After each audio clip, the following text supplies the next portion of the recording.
So ఇది ధామెకి స్తూప్ అంటారు. ఇది అశోకుడు 2300 సంవత్సరాల క్రితం కట్టిన స్తూపము. సో ఈ స్తూపానికి ఎక్కడా కూడా హోల్ గాని రంధ్రం గాని లేదు. సో ఇక్కడ మీరు చూస్తున్నారు, ఒక కిటికీ చూస్తున్నారు.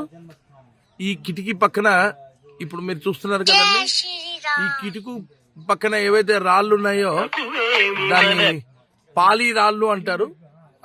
పాలి రాళ్లతో కట్టించింది. ఈ స్తూపం పక్కన ఏదైతే మనం చూస్తున్నామో ఇది పాలి రాళ్ళు అంటారు.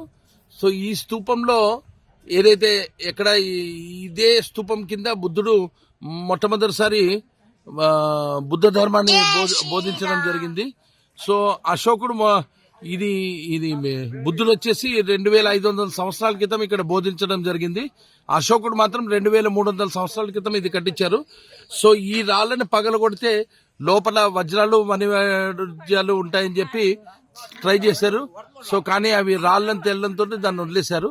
సో ఇది ఇప్పుడు సెంట్రల్ గవర్నమెంట్ ఆధీనంలో ఉన్నది ఈ స్తూపము. సో ఇక్కడ మనం చూసినట్టయితే కనుక ఇది యూపీ గవర్నమెంట్, ఇది ఫారెస్ట్ డిపార్ట్మెంట్ ఆధీనంలో ఉంది.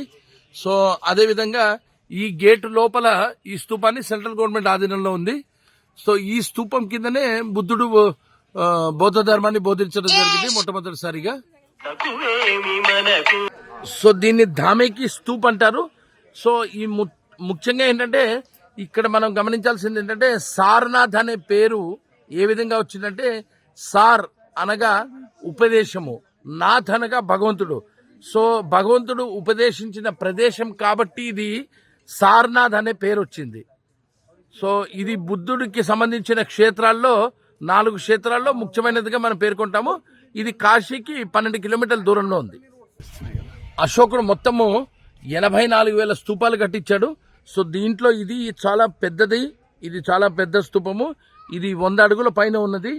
సో ఇది కేవలము మట్టి, సున్నము ప్లస్ రాళ్లతో మాత్రమే కట్టుబడి ఉంది. సో దీనికి ఎటువంటి ఓపెన్ లేదు, లోపలికి కిటికీలు కానీ తలుపులు కానీ ఏమీ లేదు. సో ఈ స్తూపాన్ని బుద్ధిజంలో వాళ్ళు ఈ స్తూపానికి ప్రదక్షిణ చేస్తే చాలా మంచిదని నమ్ముతారు.